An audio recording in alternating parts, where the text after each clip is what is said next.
जय शिवराय मित्रांनो, नुकसानग्रस्त होऊन देखील पीक विमा न मिळालेल्या शेतकऱ्यांसाठी एक अतिशय दिलासादायक आणि महत्वपूर्ण असा अपडेट आहे. मित्रांनो, गेल्या अनेक दिवसापासून म्हणजे 2021 पासून राज्यातील विविध भागामध्ये शेतकरी पीक विम्याच्या प्रतीक्षेत आहेत.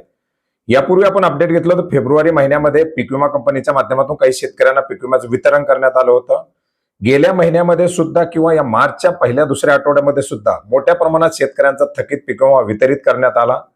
यापूर्वी राज्य शासनाच्या माध्यमातून खरीप हंगाम 2024 आणि रबी हंगाम 2024 मध्ये 1,000 रुपयापेक्षा कमी पीक विमा मिळालेल्या शेतकऱ्यांचा देखील पीक विमा मंजूर केला.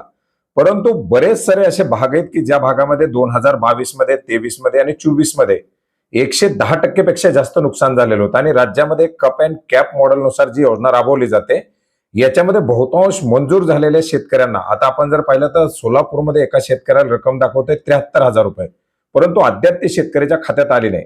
आणि पीक विमा कंपनीकडे विचारणा केली जात असताना किंवा PMFBY तक्रार दाखल केली जात असताना राज्य शासनाचं पूरक अनुदान मिळाल्याशिवाय ही रक्कम वितरित केली जाणार नाही अशा प्रकारची उत्तरं दिली जात होती. अखेर याच योजनेच्या अंतर्गत 110% पेक्षा झालेल्या नुकसानासाठी राज्य शासनाच्या माध्यमातून आवश्यक असलेलं पूरक अनुदान याचबरोबर इतरही योजनेच्या अंतर्गत इतरही वर्षाचा पीक विमा अखेर मंजूर करण्यात आलेला आहे. याच्या संदर्भातील सर्व GR निर्गमित करून या रकमेला मंजुरी दिलेली आहे. एकंदरीत कोणत्या कोणत्या वर्षाचा पीक विमा मिळणार आहे, कोणाला याचा दिलासा मिळणार आहे हे देखील सविस्तरपणे पाहूयात.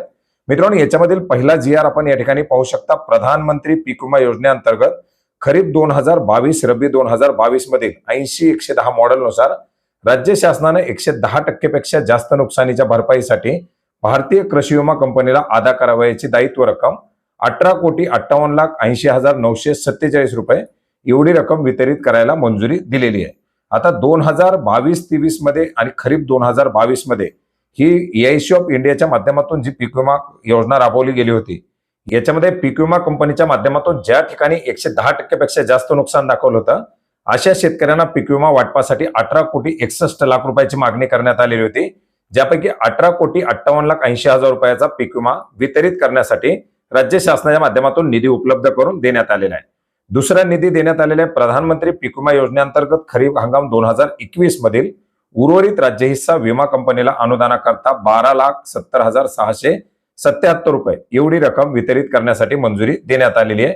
ही रक्कम पीक विमा कंपन्याकडे या ठिकाणी वितरित केली जाईल.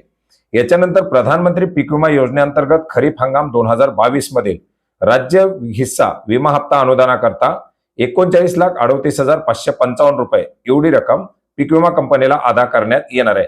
आता 2022 मध्ये खरीप हंगामामध्ये 110% पेक्षा जास्त नुकसान याच्यामध्ये पीक विमा कंपनीच्या माध्यमातून आणि राज्य हिस्साचा दोन्ही पीक विमा वितरित करण्यात आलेला नाही. अशा शेतकऱ्यांना आता या पीक विम्याचं वितरण केलं जाणार आहे.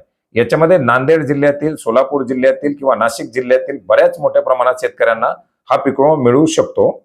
याच्यानंतर प्रधानमंत्री पीक विमा योजनेअंतर्गत रबी हंगाम 2022-23 मधील उर्वरित राज्य हिस्सा विमा हप्ता अनुदानाकरता 36,94,868 रुपये एवढी रक्कम वितरित केली जाणार आहे. याच्यामध्ये सुद्धा नांदेड जिल्ह्यातील किंवा परभणी, हिंगोली वगैरे भागामध्ये रबीचा पीक विमा वितरण करण्यात आलेलं नव्हतं. बऱ्याच मोठ्या प्रमाणात शेतकऱ्यांच्या आणखी रकमा बाकी आहेत.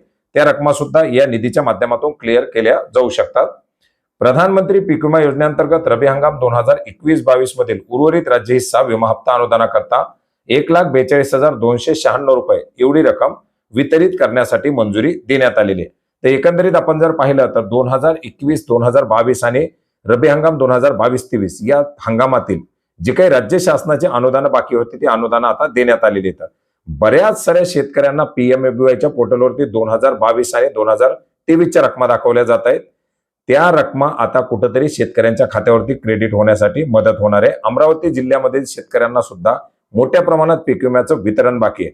अशा ज्या शेतकऱ्यांना आता PMFBYच्या पोर्टलवरती आपल्या रकमा दाखवत आहेत परंतु त्याचं वितरण झालेलं नाही, अशा शेतकऱ्यांना या पीक विम्याचं वितरण होणार आहे. मित्रांनो, खूप मोठ्या दिवसापासून याची प्रतीक्षा होती आणि अखेर हा निधी वितरित करण्यासाठी मंजुरी दिलेली आहे. मित्रांनो, याच्या व्यतिरिक्त सुद्धा आणखी मोठ्या प्रमाणात निधी बाकी आहे. जसं की 2024 मध्ये 80-110 नुसार द्यावयाचं पूरक अनुदान, ज्याच्यामुळे नांदेड असेल, यवतमाळ असेल, हिंगोली असेल आणि परभणी असेल या जिल्ह्यांचं पीक विम्याचं वितरण होऊ शकतं, परंतु त्याची रक्कम अद्याप देण्यात आलेली नाही.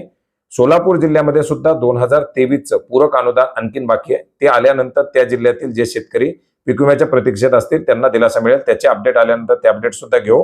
खरीप 25च्या संदर्भात आता एक वरिष्ठ लेवलची बैठक झालेली आहे. कृषी मंत्री आणि केंद्रीय कृषी मंत्री यांच्यामध्ये देखील बैठक झालेली आहे आणि याच्यामध्ये पुनरीक्षण अर्थात जे काही कॅल्क्युलेशन झालेले तर त्याची फेर तपासणी होऊन त्या कॅल्क्युलेशनच्या प्रक्रिया सध्या सुरू आहेत. त्याच्या संदर्भातील वितरणाच्या संदर्भातील अपडेट हे साधारणपणे 7-8 एप्रिल नंतर येऊ शकतं आणि ते अपडेट आल्यानंतर ते अपडेट सुद्धा आपण नक्की जाणून घेण्याचा प्रयत्न करणार आहोत. भेटूयात नवीन माहितीसह नवीन अपडेटसह.